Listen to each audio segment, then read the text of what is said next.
Abençoado, sou Ferreira Guimarães e este é mais um vídeo de reflexão teológica cristã cultural.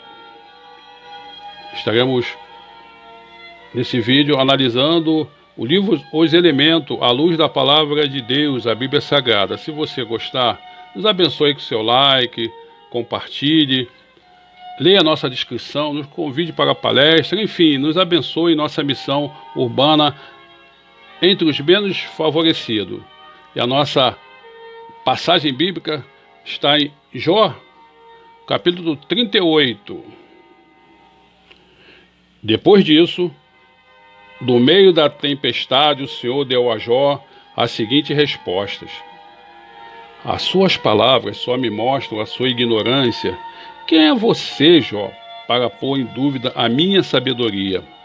Mostre-me agora que é valente e responda às perguntas que vou lhe fazer.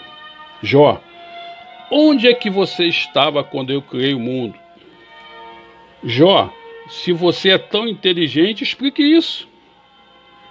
Você sabe quem resolveu qual seria o tamanho do mundo? E quem foi que fez as medições do mundo? Em cima de que estão firmadas as colunas que sustentam o planeta Terra? Quem foi que assentou a pedra principal do alicerce do mundo, Jó? Quando o mar jorrou do ventre da terra, quem foi que fechou os portões para segurá-lo? Jó, fui eu que cobri o mar com nuvens e envolvi com a escuridão. Marquei os seus limites e fechei as trancas às suas portas. Eu lhe disse: você chegará até esse ponto e daqui não passará, e as suas altas ondas pararão aqui, Jó. Você já visitou as nascentes do mar? Você já passeou pelo fundo do oceano? Você tem alguma ideia da largura da terra? Responda, Jó, se você sabe tudo isso. De onde vem a luz? E qual é a origem da escuridão? Você sabe mostrar a elas até onde deve chegar e depois fazer com que volte outra vez para o ponto de partida, Jó? Ah, sim, você deve saber, pois é muito idoso e já havia nascido quando eu criei o mundo. Você conhece as leis que governam os céus, o universo, Jó, e sabe como deve ser aplicada ao planeta Terra? Palavras do Senhor. Glória a Deus. Abençoada essas perguntas, até o mais ilustre dos cientistas ficaria reprovado no Éden de Deus. Aliás, nem mesmo minha avó, filósofa. Já o livro Os Elementos, Estoqueia, no grego, é um tratado matemático consistindo de 13 livros, escrito pelo matemático grego Euclides em Alexandria, o pai da geometria, talvez por volta do ano de 325 a.C. Ele engloba uma coleção de definições, postulados, axiomas, proposições, teoremas e construções e provas matemáticas das proposições. Um livro didático antiquíssimo, mas bem sucedido e influente, já escrito de como ensinar geometria e álgebra, tendo sido colocado em tipos gráficos por Johannes Gutenberg, primeiramente em Veneza em 1482. É um dos primeiros trabalhos da matemática a ser impresso depois da invenção da prensa móvel.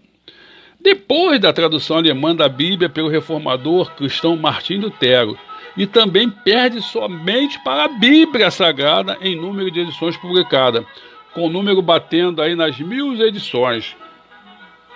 Proclo, um matemático grego que viveu vários séculos depois de Euclides, escreveu no seu comentário dos elementos: Euclides, que juntou os elementos, coletando muito dos teoremas de Eudoxo, aperfeiçoando muito de Teto, e também fornecendo demonstrações irrefutáveis de coisas que foram somente francamente provadas por seus predecessores.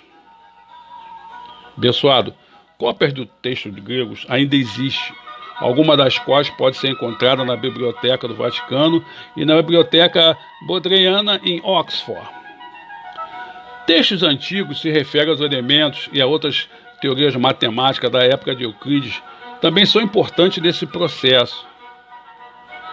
São os escolhos ou anotações do texto, esses acréscimos que quase sempre se distinguem do próprio texto, dependendo do manuscrito.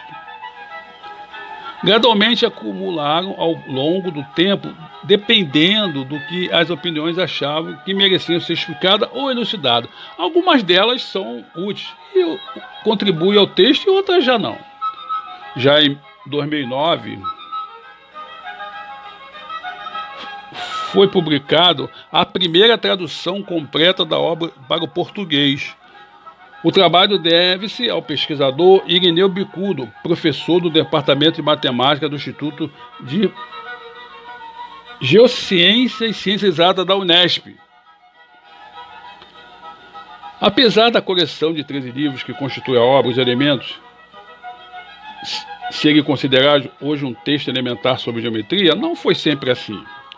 Conta-se que o rei Ptolomeu pediu um caminho da geometria que fosse mais curto do que os elementos. Euclides respondeu que, Ptolomeu, não há estrada real para a geometria.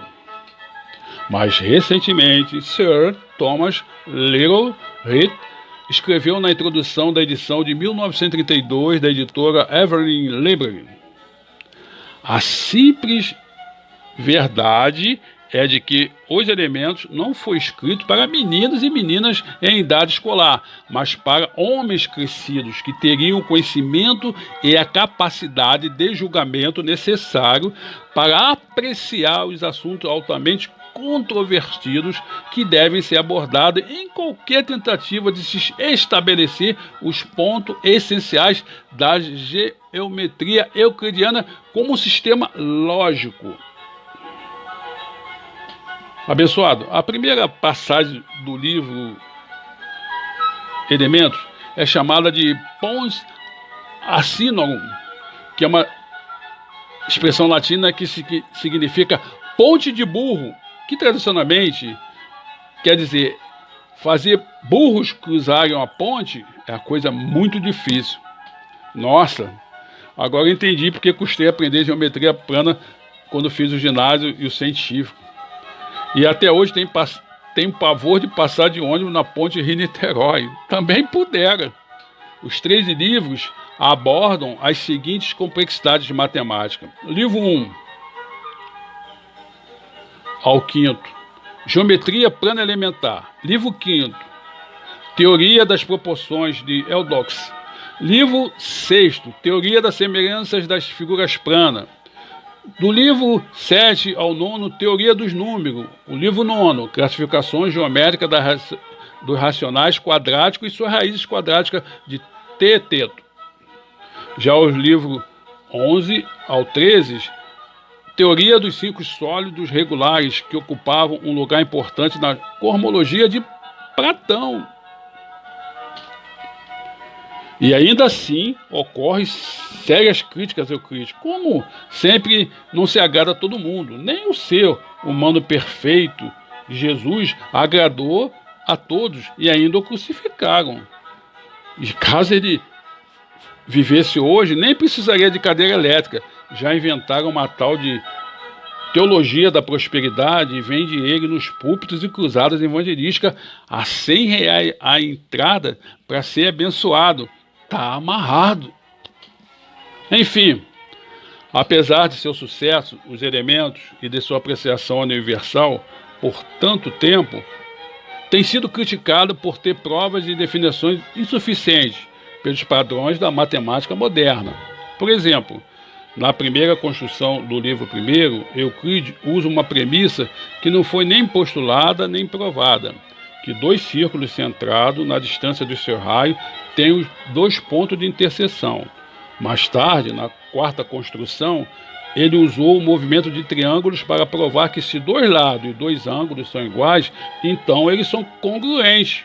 No entanto, ele nem postulou ou mesmo definiu esse tipo de movimento.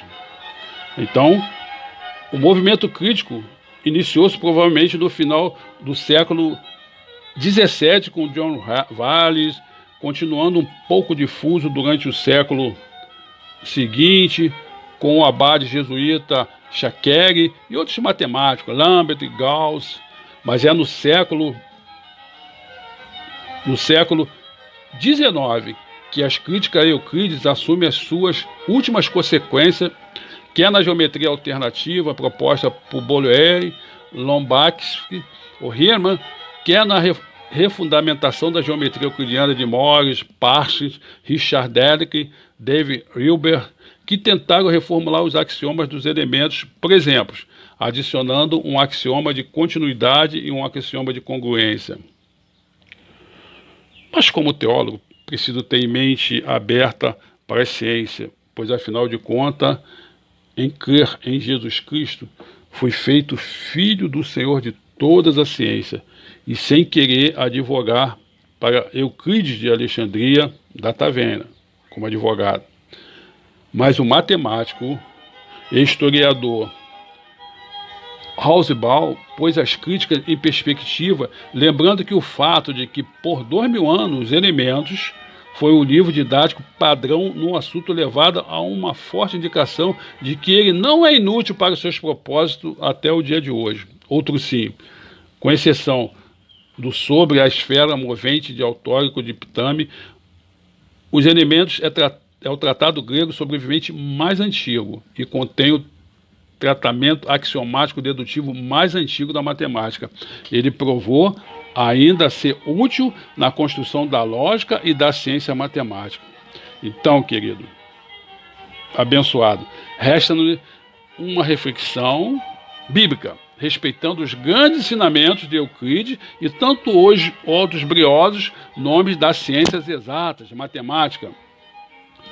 O Senhor Deus, e Criador desse próprio princípio da criação, estabeleceu leis naturais que até o momento para todo sempre serão apenas estudadas e nunca plenamente entendidas pela maravilhosa máquina que fora colocada por ele mesmo, o Criador, dentro da nossa caixa craniana, o cérebro humano, mais complexo que 1000 computadores de última geração, com bilhões de neurônios produzindo trilhões de sinapses por segundo de capacidade da inteligência natural. Mas mesmo assim, nada representa diante da imensurável mente do Elohim, o Adonai, o Criador, que estabeleceu as leis universais, as forças gravitacionais, com mais de 2 trilhões de galáxias no universo observável, contendo cada uma delas cerca de 100 trilhões de estrelas, como o nosso Sol em nossa Via Láctea. Nosso Deus impulsionou uma velocidade à luz de 300 mil quilômetros por segundo, que compõe o ano-luz, isto é, a distância que a luz percorre em um ano. Abençoado. Diante de tanta grandeza matemática, algébrica, geométrica, trigonométrica, quadridimensional, só nos resta contemplar e concordar que os céus, o universo, o visível, o invisível no nu, e esse planeta Terra, o palpável, atestam a glória de Deus. Aleluia. Amém ou não amém? Eu sou o Reverendo Ferreira Guimarães, a voz do invisível, social e eclesiástico.